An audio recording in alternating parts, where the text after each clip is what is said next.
Hello दोस्तों, कैसे हैं आप सभी। उम्मीद है अच्छे ही होंगे। आज के टॉपिक में हम लोग MA fourth semester third paper का थर्ड यूनिट द्रव्य दुर्व्यसन के बारे में अध्ययन करेंगे। आइए समझते हैं द्रव्य दुर्व्यसन क्या है। द्रव्य दुर्व्यसन एवं निर्भरता। प्राचीन काल से ही यह प्रमाण मिलता है कि प्राचीन संस्कृतियां मादक पदार्थों का उपयोग करती थीं। इन मादक पदार्थों का महत्व न केवल सांस्कृतिक अपितु धार्मिक भी था। केवल सांस्कृतिक ही नहीं, धार्मिक प्रयोजन के लिए भी उपयोग किया जाता था। जो द्रव्य या वर्ध उपयोग करने पर प्राणी में व्यवहार संबंधी परिवर्तन उत्पन्न करते हैं, उन्हें मनोसक्रिय पदार्थ या औषधियाँ कहते हैं। जो प्राणी में व्यवहार संबंधी परिवर्तन करते हैं, उन्हें हम क्या कहते हैं, मनोसक्रिय पदार्थ यानी मन की सक्रियता को करने वाला पदार्थ या औषधियाँ कहते हैं। ये वे पदार्थ हैं जिनके सेवन से चेतनता, मनोदशा या चिंतन प्रणाली प्रभावित होती है। आज द्रव्य दुर्व्यसन एक सामाजिक यानी समाज में कलंक बन गया है। इसका विकास एक व्यवहार विकृति के रूप में माना जाता है। व्यसनी व्यवहार। इन विकृतियों को दो वर्गों में बांटा गया है। ये जो विकृतियां हैं, इनको दो वर्गों में बांटा गया है। पहला, मनोसक्रिय पदार्थजन्य आंगिक मानसिक विकृतियां एवं लक्षण।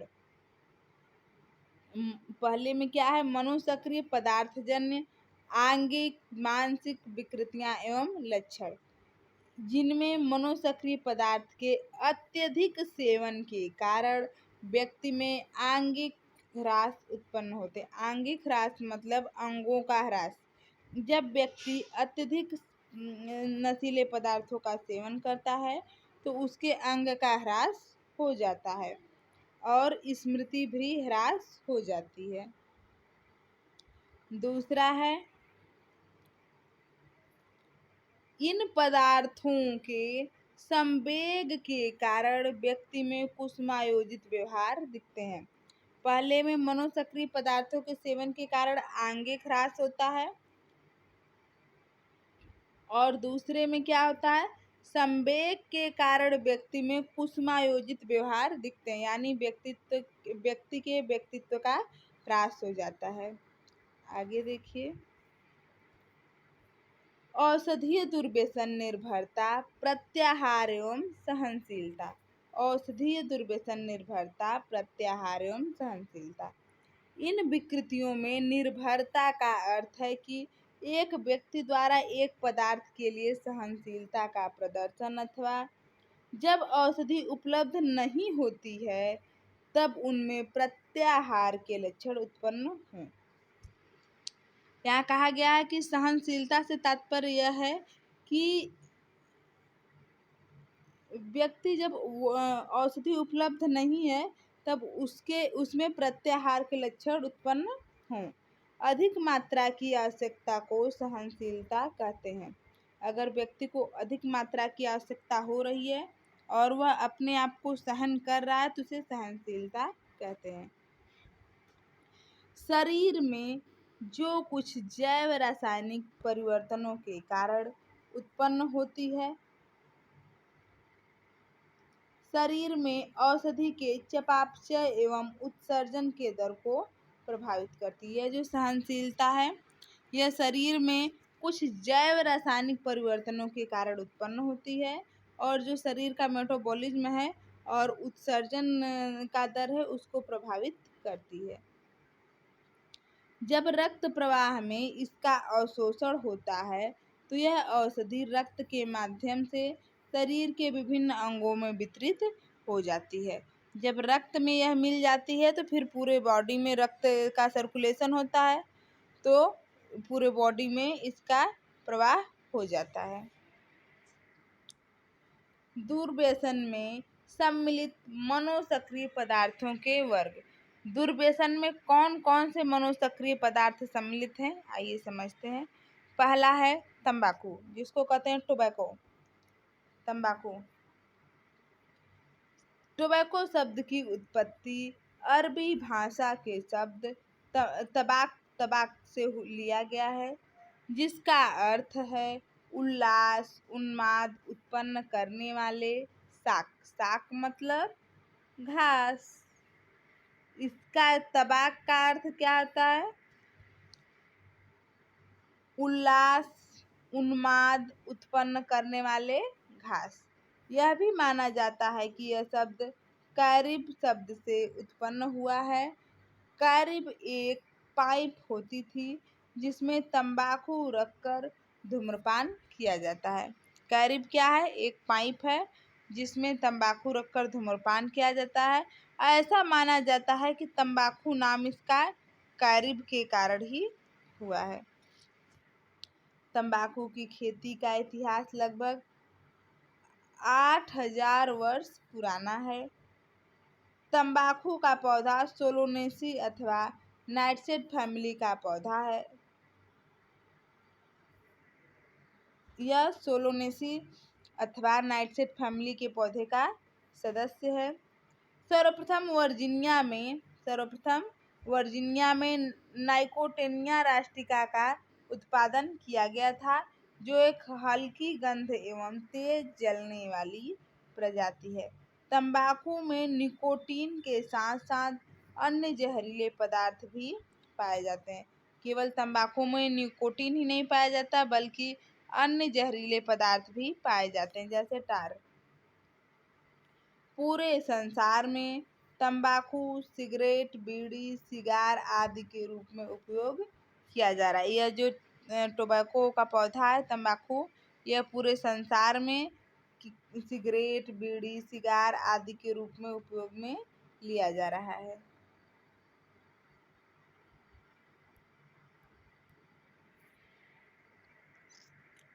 तंबाकू चाहे जिस रूप में उपयोग किया जाए, यह तीव्र गति से शरीर में अवशोषित हो जाता है और शरीर में पहुंचकर अपना भाव उत्पन्न कर देता है। चाहे जैसे भी इसका उपयोग कीजिए, यह हमारे बॉडी में पहुंचकर बॉडी को क्षति पहुंचाता है। भारत में वर्ष में लगभग 1600 ईस्वी के दौरान पुर्तगालियों ने सर्वप्रथम तंबाकू का परिचय भारतवर्ष से कराया। सर्वप्रथम जो पुर्तगाली आए थे, उन्होंने ही भारतवर्ष को तंबाकू के बारे में बताया था। भारत विश्व का दूसरे सबसे बड़ा देश बन गया है तंबाकू उत्पादन में। अब कंडीशन यह है कि भारत जो है तंबाकू के उत्पादन में दूसरा बड़ा देश बन गया है। तंबाकू सेवन की विधियां। कौन कौन सी विधियों द्वारा तंबाकू का सेवन किया जाता है? निकोटीन का प्रभाव एवं दुष्प्रभाव दोनों ही उसके सेवन पर निर्भर करता है। जब आप तंबाकू का सेवन करते हैं तो उस पर निकोटीन का प्रभाव भी पड़ता है, साथ ही दुष्प्रभाव भी पड़ता है। भारत में तंबाकू चबाकर, चूसकर, लेप कर आदि विधियों से उपयोग किया जाता है। भारत में तंबाकू या तो चूसकर या चबाकर या लेप करके उपयोग किया जाता है। सर्वेक्षणों से ज्ञात हुआ है कि 25% युवाओं के में जीवन में कभी न कभी तंबाकू का सेवन किया है। यह जो 25% युवा हैं, यह अपने जीवन में कभी न कभी तंबाकू का प्रयोग किए हैं। 13 से 15 वर्ष की आयु के लगभग 17 से 18% और 13 से 15 वर्ष की आयु के लगभग 17 से 18% विद्यार्थियों को भी तंबाकू का सेवन किया जाता है। तंबाकू सेवन की विधियों में 2 विधियों से इसका सेवन किया जाता है, जैसे बीड़ी, सिगरेट, सिगार, हुक्का आदि। यह सब क्या हैं? यह सब तंबाकू सेवन की विधियों के अंतर्गत आते हैं। तंबाकू सेवन की 2 विधियां हैं, जिसमें है बीड़ी, सिगरेट, सिगार, हुक्का आदि। इन सभी को जलाकर पिया जाता है। इन सभी को कैसे पिया जाता है? जलाकर उपयोग किया जाता है।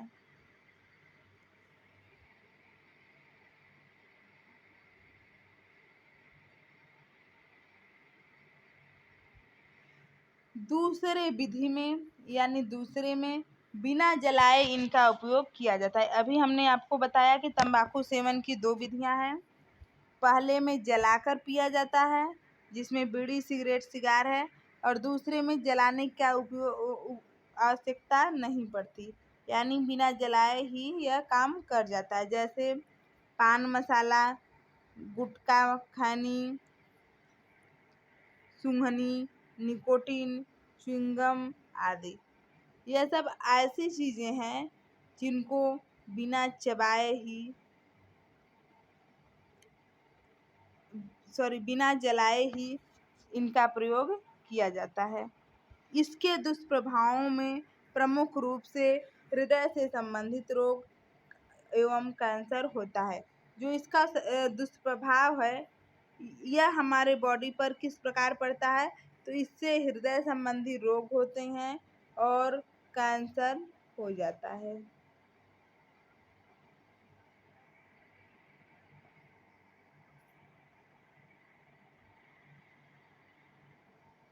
नेक्स्ट है निकोटीन। तंबाकू में 4000 से अधिक प्रकार के पदार्थ पाए जाते हैं।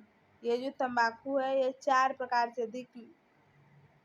4000 से अधिक प्रकार के पदार्थों में पाए जाते हैं, परंतु इसमें प्रमुख रूप से निकोटीन नामक मनोसक्रिय पदार्थ उपस्थित रहता है। इसमें जो सबसे प्रमुख है वो निकोटीन होता है, जो मनोसक्रिय पदार्थ है। यह 4000 से अधिक प्रकार के पाए जाते हैं। यह व्यक्ति के केंद्रीय तंत्रिका तंत्र यानी सेंट्रल नर्वस सिस्टम को प्रभावित करते हैं। जो निकोटीन होते हैं वो हमारे केंद्रीय तंत्रिका तंत्र यानी सेंट्रल नर्वस सिस्टम को क्षति पहुंचाते हैं, प्रभावित करते हैं।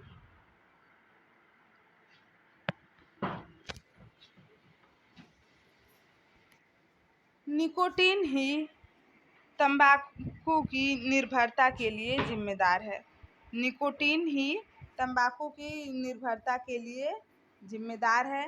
निकोटीन केंद्रीय तंत्रिका तंत्र में उपस्थित एसिटाइलकोलिन संग्राहकों के 34 प्रकार के निकोटोनिक संग्राहकों को उद्दीपित करता है। यह जो निकोटीन होता है, यह केंद्रीय तंत्रिका तंत्र में उपस्थित एसिटाइलकोलिन संग्राहक जो होते हैं, उनके 34 प्रकार के निकोटोनिक संग्राहकों को उद्दीपित करता है। कौन उद्दीपित करता है? निकोटीन।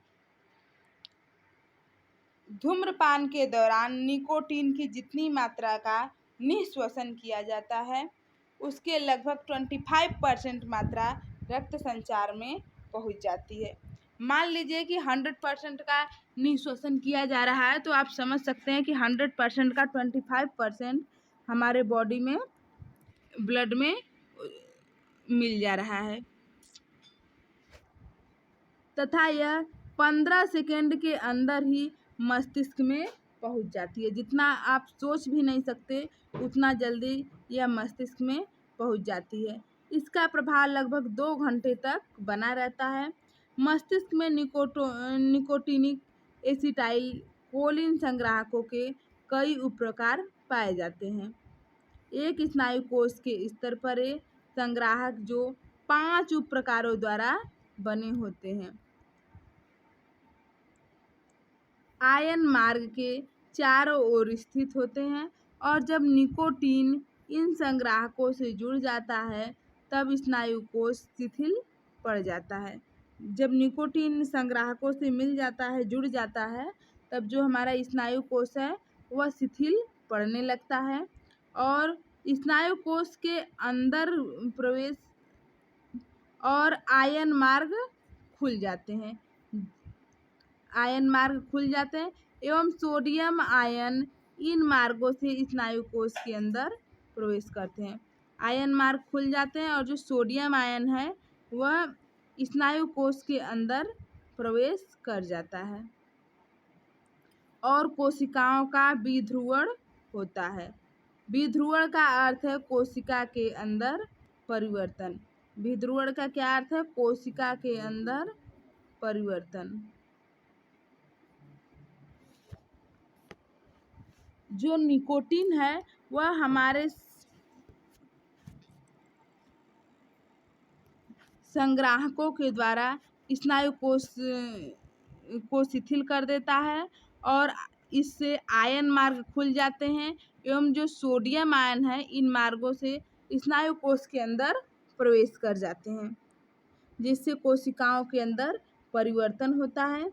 विद्युतीय विभव के कारण निकोटीन के कारण नाइग्रोस्ट्रेटियल तथा मेसोलिम्बिक डोपामिन मार्गों में टायरोसिन हाइड्रोसिलेज में वृद्धि होने से डोपामिन के संश्लेषण में वृद्धि होती है।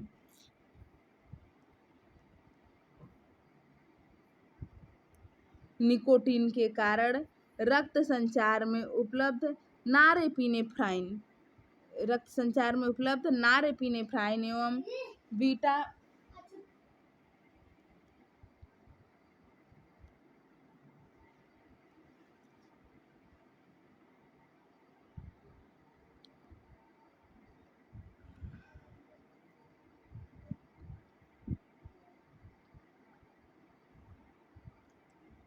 निकोटीन के कारण रक्त संचार में उपलब्ध नॉरएपिनेफ्राइन एवं बीटा एंडोर्फिन, जिसको एसीटीएच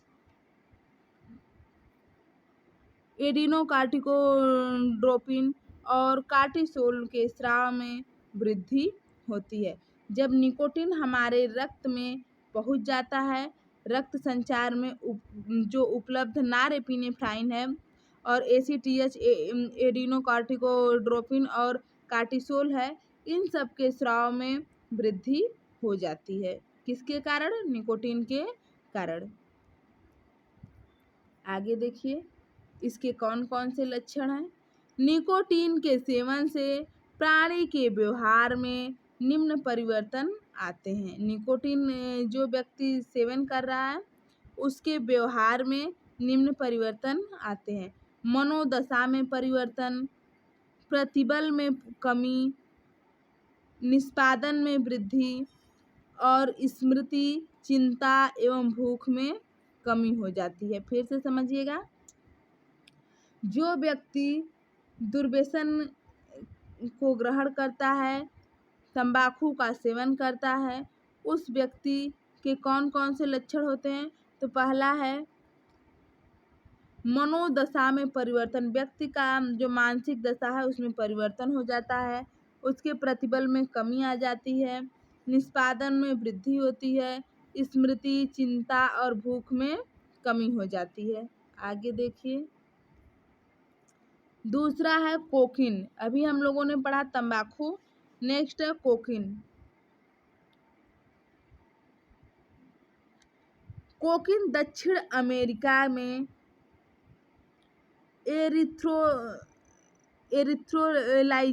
एरिथ्रोलाइजान नामक पौधे से प्राप्त किया जाता है। जो कोकीन है वह साउथ अमेरिका में एरिथ्रोलाइजान नामक पौधे से प्राप्त किया जाता है। प्राचीन समय से ही मानव द्वारा कोकीन का सेवन एक औषधि के रूप में किया जा रहा है। प्राचीन समय से मनुष्य किसके रूप में इसका सेवन कर रहा था? औषधि के रूप में। आरंभ में इस औषधि का मूल्य अधिक होने के कारण इसका सेवन आर्थिक रूप से सक्षम लोग ही करते थे, परंतु इसकी उपलब्धता बढ़ने से अन्य लोगों में भी इसका प्रचलन बढ़ने लगा। जब यह महंगा था, इसकी जो मूल्य थी अधिक थी, तब इसको केवल कम ही लोग, जो सक्षम लोग हैं, जो लोग खरीद पा रहे हैं, वो लोग ही इसका उपयोग करते थे। लेकिन जैसे ही इसका रेट गिरा, इसकी प्राइस कम हुई, लगभग सभी लोग इसका उपयोग करने लगे। इस अल्फायड की खोज सर्वप्रथम 1807 ईस्वी में किया गया है और इसका उपयोग स्थानीय निसंज्ञा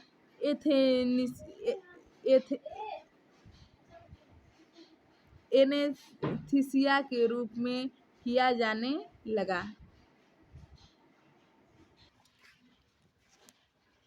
और आज भी इसका उपयोग संज्ञान हरण के रूप में किया जाता है।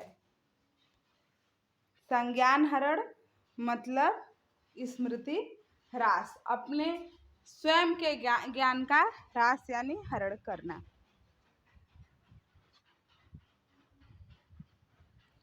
कोकीन एक शक्तिशाली उत्तेजक है जो सीधे मस्तिष्क को प्रभावित करता है। यह एक शक्तिशाली उत्तेजक है जो सीधे मस्तिष्क को प्रभावित करता है। इसमें दो रासायनिक मिले होते हैं। पहला है कोकीन हाइड्रोक्लोराइड लवण। यह चूर्ण के रूप में मिलता है और पानी में आसानी से घुल जाता है। इसका सेवन इंजेक्शन या नसिका के द्वारा किया जाता है। यह जो कोकीन है इसमें दो रासायनिक पदार्थ मिले होते हैं। पहला है कोकीन हाइड्रोक्लोराइड लवण। यह चूर्ण के रूप में होता है और पानी में आसानी से घुल जाता है। इसे इंजेक्शन के रूप में या नसिका द्वारा सेवन करते हैं। अगला दूसरा देखिए,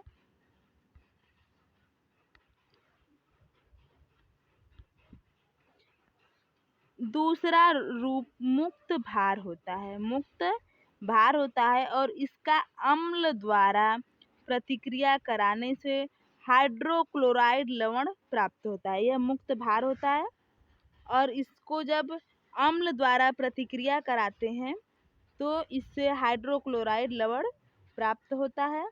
इसका उपयोग धूम्रपान द्वारा किया जाता है। इसको दुर्व्यसनी सिप्लिक लो स्नो कहते हैं। कोकीन व्यक्ति के रक्त में सीधे मिल जाती है और धूम्रपान करने पर फेफड़े में पहुंच जाती है। कोकीन के सेवन के पश्चात व्यक्ति एक प्रकार से उल्लासोन्मुद की अवस्था में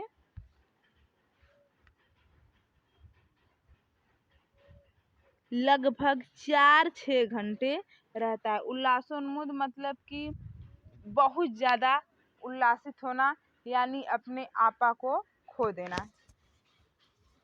उसमें एक सीमित मात्रा में सेवन करने पर उससे कुछ संज्ञानात्मक कार्यों के निष्पादन में सुधार दिखाई पड़ता है। जैसा कि हमने आपको पहले ही बताया कि यह प्राचीन काल में औषधि के रूप में प्रयोग किया जाता था।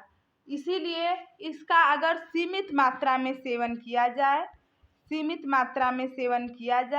तो यह संज्ञानात्मक कार्यों के निष्पादन में सुधार दिखाई पड़ सकता है, लेकिन अधिक मात्रा में सेवन करने से व्यक्ति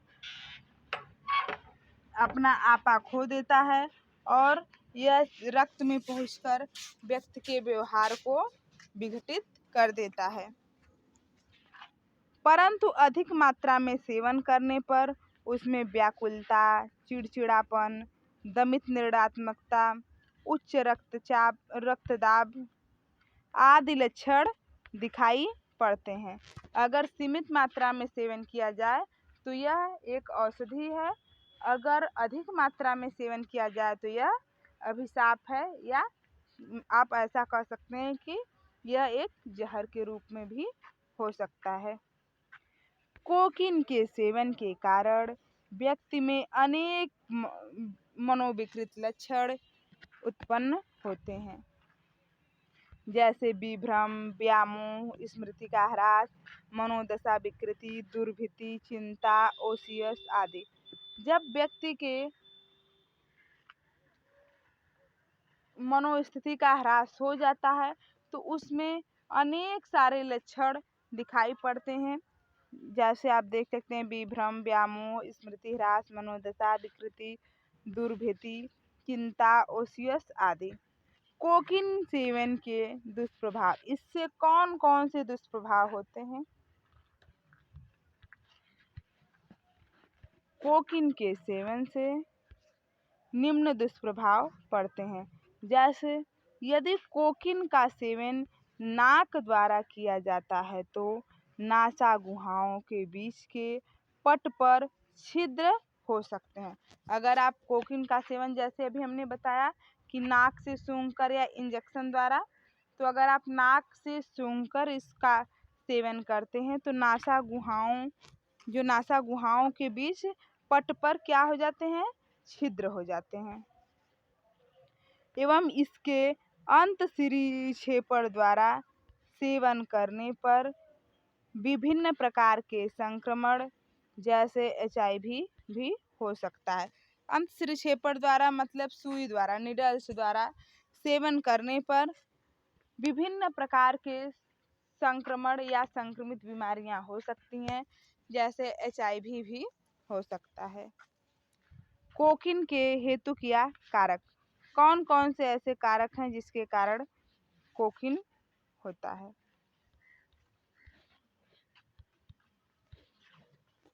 पहला है वंशानुगत कारक। अध्ययनों में कोकीन के सेवन में वंशानुगत कारकों से ज़्यादा पर्यावरणीय कारकों की भूमिका पाई गई है। अध्ययनों से यह पता चला है कि इसमें वंशानुगत कारकों की भूमिका कम होती है, इसकी अपेक्षा वातावरणीय कारकों की भूमिका बहुत ज़्यादा पाई जाती है। नेक्स्ट है मनोवैज्ञानिक कारक।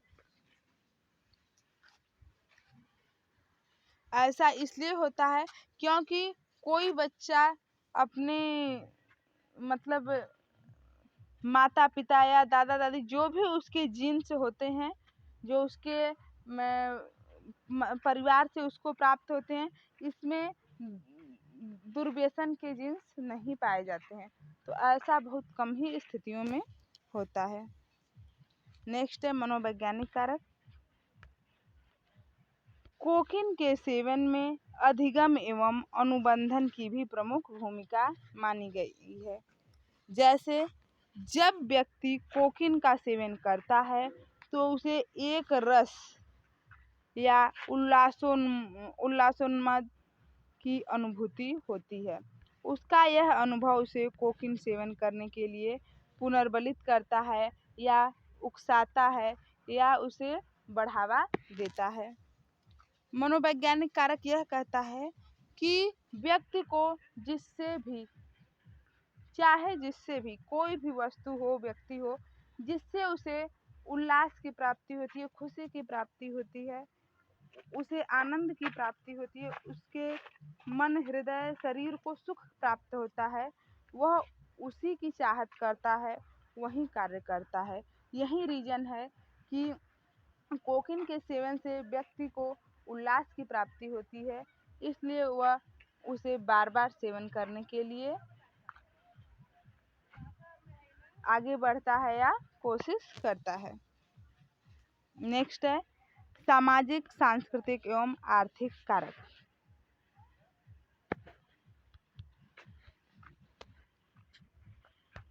जिन देशों या समाजों में कोकीन का सेवन अधिक व्यापक है, वहाँ इसका सेवन अधिक पाया जाएगा। जहाँ कोकीन अधिक मात्रा में पाया जाता है, जहाँ कोकीन के पौधे या कोकीन जो है अधिक मात्रा में जहाँ यह पाया जाता है, वहाँ के लोग भी इसका अधिक मात्रा में सेवन करते हैं। जैसा कि आप सभी जानते होंगे, जो पदार्थ, जो वस्तु, जो चीज़ें जहाँ पर अधिक मात्रा में पाई जाती हैं, यह सर्वसामान्य है कि वहाँ के लगभग सभी लोग इसका प्रयोग करते ही होंगे। तो कुछ संस्कृतियों में कोकीन एक प्रतिष्ठा का प्रतीक होता है। ऐसा माना जाता है कि कुछ संस्कृतियों में इसे प्रतिष्ठा भी मिला है,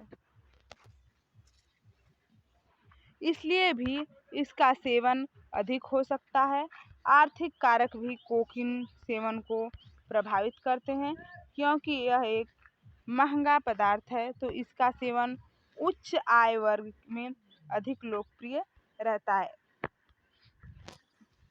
क्योंकि उच्च जो आय वर्ग वाले लोग होते हैं, उन्हें सस्ती चीज़ें नहीं पसंद होती हैं, वो हमेशा महंगी चीज़ों की तरफ ही जाते हैं, भागते हैं। कोकीन का मस्तिष्क पर प्रभाव। अभी तक तो हम लोगों ने पढ़े कोकीन के क्या कारक हैं, कोकीन क्यों होता है। अब देखिए इसके प्रभाव, कौन कौन से प्रभाव इसके मस्तिष्क पर पड़ते हैं। कोकीन के सेवन से सबसे ज़्यादा प्रभावित होने वाला मस्तिष्क का अंश है VTA, जिसको कहते हैं वेंट्रल टैगमेंटल क्षेत्र। जो सबसे ज़्यादा प्रभावित होता है वह कौन सा क्षेत्र है, VTA यानी वेंट्रल टैगमेंटल क्षेत्र। यहाँ से स्नायु कोशिकाएं आरंभ होकर मस्तिष्क के दूसरे क्षेत्र में न्यूक्लियस एक्कम्बस तक जाती हैं।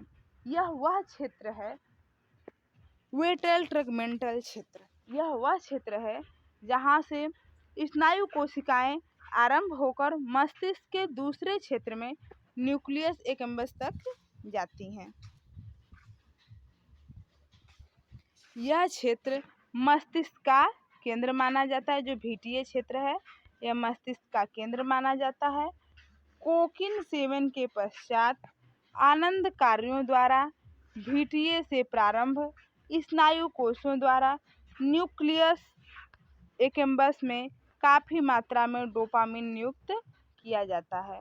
जब व्यक्ति बहुत ज़्यादा उल्लसित रहता है, बहुत ज़्यादा हर्षोन्माद में रहता है, तो इससे क्या होता है कि जो न्यूक्लियस एक्कम्बस है इसमें काफ़ी मात्रा में डोपामिन रिलीज होता है।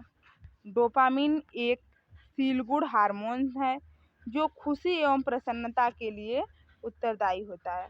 जब व्यक्ति अधिक प्रसन्न होता है, अधिक खुश होता है, तो इससे हमारा जो ब्रेन है वह अधिक से अधिक मात्रा में डोपामिन रिलीज करता है।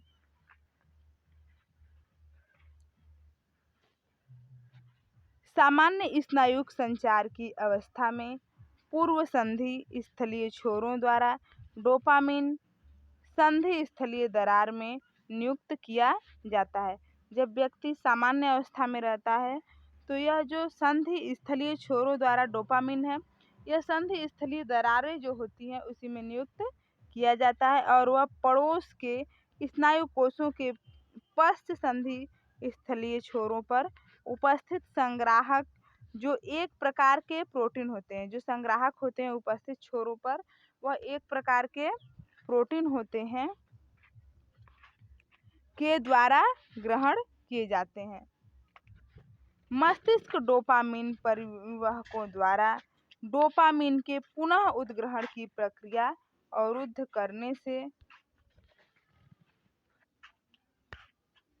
जो मस्तिष्क डोपामिन परिवाहक हैं इनके द्वारा डोपामिन के पुनः उद्ग्रहण की प्रक्रिया को अवरुद्ध करने से संधि स्थलीय दरार में डोपामिन की सांद्रता में वृद्धि हो जाती है। क्योंकि यह उद्ग्रहण की प्रक्रिया को अवरुद्ध कर देता है, इसलिए जो संधि स्थलीय दरार हैं इनमें डोपामिन की सांद्रता में वृद्धि हो जाती है। इसके कारण डोपामिन को ग्रहण करने वाले स्नायु कोष निरंतर उद्दीप्त रहते हैं। जो भी स्नायु कोष हैं जो डोपामिन को उद्दीप्त करते हैं वो हमेशा उद्दीप्त रहने लगते हैं। परिणाम स्वरूप, इसके परिणाम स्वरूप क्या होता है, कोकीन के व्यसनी, जो कोकीन का व्यसनी है, व्यसनी मतलब होता है जो कोकीन का सेवन करने वाला है, उल्लासोन्मुद का अनुभव करता है। इसी के कारण डोपामिन के रिलीज के कारण ही जो कोकीन का व्यसनी है वह उल्लासोन्मुख, हर्ष, उल्लास इन सब का अनुभव करने लगता है। कोकीन का प्रभाव 30 से 60 मिनट तक ही रहता है, परंतु रक्त एवं मूत्र में इसके कण 10 दिन बाद तक भी रहते हैं। यह व्यक्ति पर असर तो केवल 30 से 60 मिनट तक ही करता है, लेकिन जो रक्त में मिल गया होता है वह 10 दिन के बाद तक भी रहता है। कोकीन के सेवन में यह देखा गया है कि यह रोगी के मस्तिष्क के एमिग्डाला के क्षेत्रों में तथा सिगुलेट में शंख खंडों के छोरों तक सक्रियता रहती है।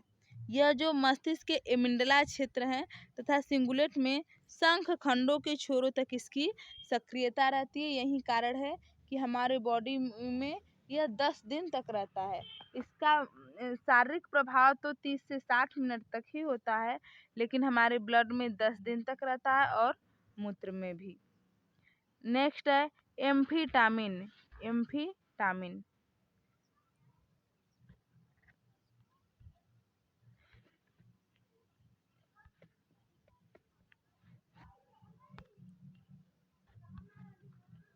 यह सबसे पहले 1887 में संश्लेषित किया गया था।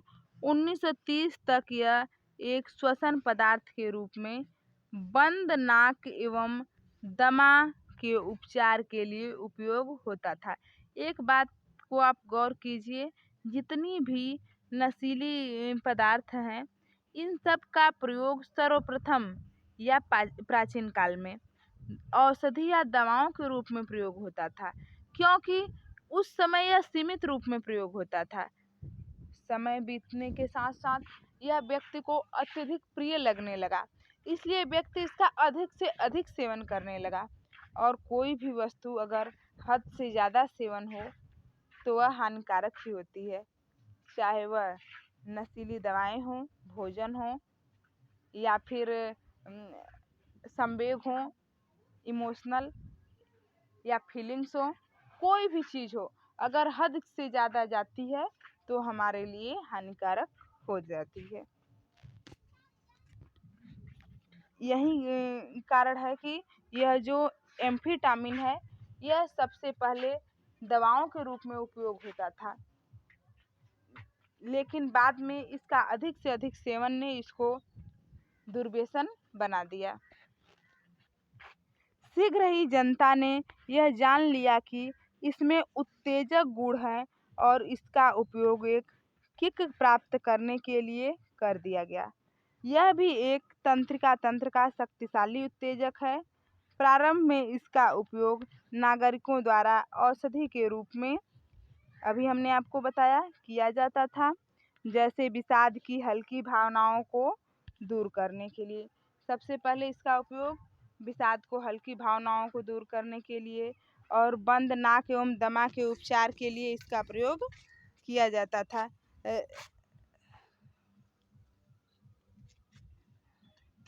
रात्रिपाली में काम करने वालों को नींद न आने, उसके लिए छात्रों एवं खिलाड़ियों को निष्पादन में सुधार के लिए, मोटे लोगों द्वारा भूख का दमन करने के लिए किया जाता था। पहले यह विभिन्न अच्छे कार्यों के लिए एम्फीटामिन का प्रयोग किया जाता था, जैसे दमा, बंद नाक, या फिर नींद न, जो रात्रिपाली में नींद नहीं आ रहे हैं उसके लिए, या फिर विषाद की हल्की भावनाओं को दूर करने के लिए, या फिर लोगों, जो मोटे लोग हैं, इनके भूख को दमन करने के लिए, यानी भूख को मिटाने के लिए, जिससे और अधिक मोटे न हो सकें, और छात्रों एवं खिलाड़ियों के निष्पादन में सुधार करने के लिए, मतलब विभिन्न कार्यों में इसका प्रयोग किया जाता था।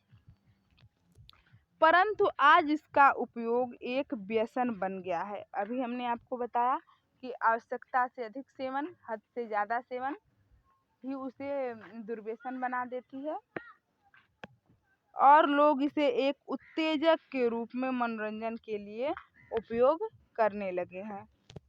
प्रयोग विधि, किस विधि से इसका सेवन किया जाता है, आइए देखते हैं।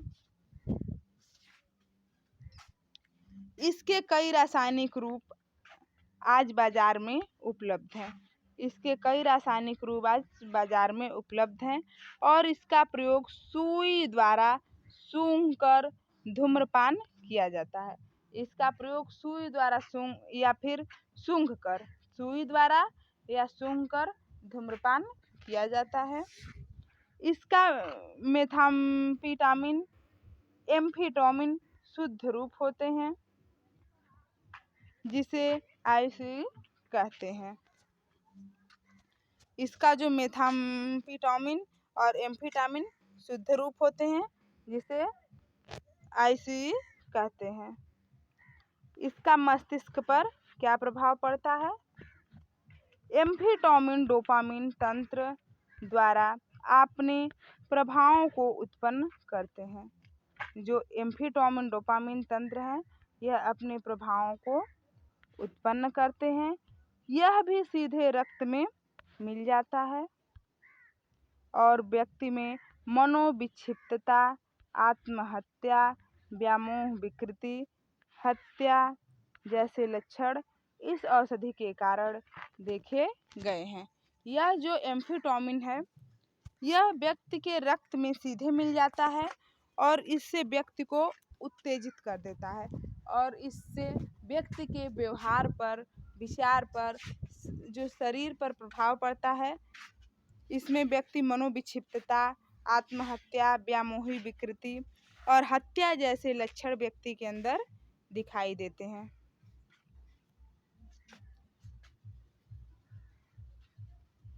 इसमें व्यक्ति में दैहिक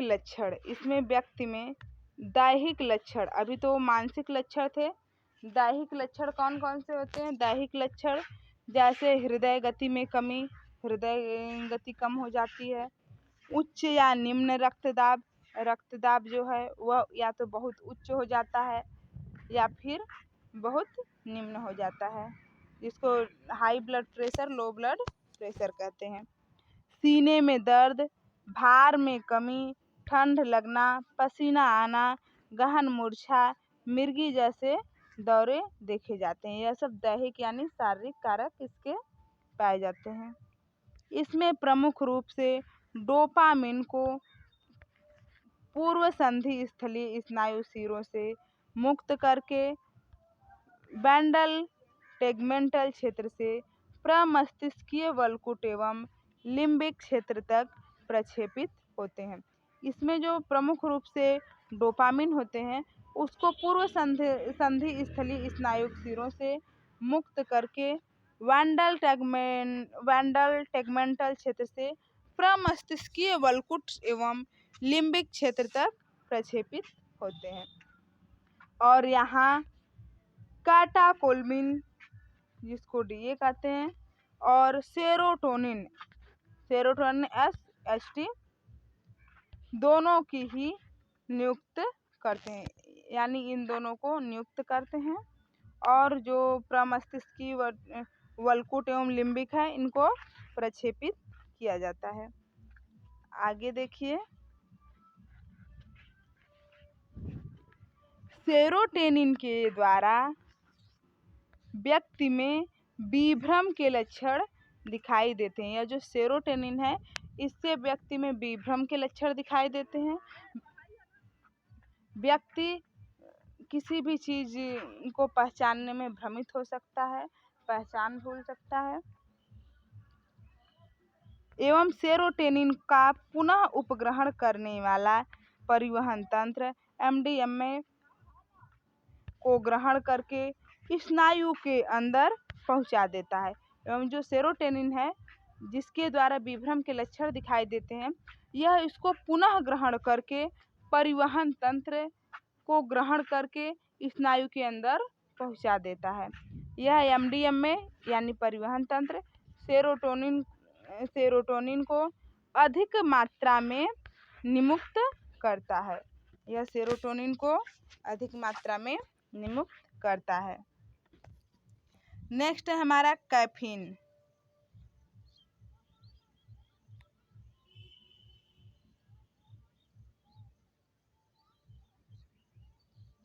कैफीन, इसके आगे है कैफीन सेवन के दुष्प्रभाव, कैनबिस के मस्तिष्कीय प्रभाव, अफीम, मॉर्फिन, हेरोइन सेवन की विधियाँ, औषधि निर्भरता का विकास, विभ्रमोत्पादक, शामक, निद्राजनक एवं चिंतारोधी पदार्थ। अभी आपका काफ़ी लंबा चैप्टर है तो बहुत कुछ चीज़ें रह गई हैं। वीडियो ज़्यादा लंबी ना हो इसलिए आज हम यहीं पर अपना टॉपिक समाप्त करते हैं। खुश रहिए, मस्त रहिए। जहाँ पर जो भी टॉपिक आपको न समझ में आए वहाँ पर वीडियो रोककर पुनः से देख लीजिए, 1 बार 2 बार 3 बार। अगर फिर भी ना समझ में आए तो आप हमारे संपर्क में हैं तो हमने मैसेज करके, कमेंट बॉक्स में कमेंट करके जिस भी तरीके से आप पूछ सकते हैं। खुश रहिए, मस्त रहिए, पढ़ाई करते रहिए। धन्यवाद।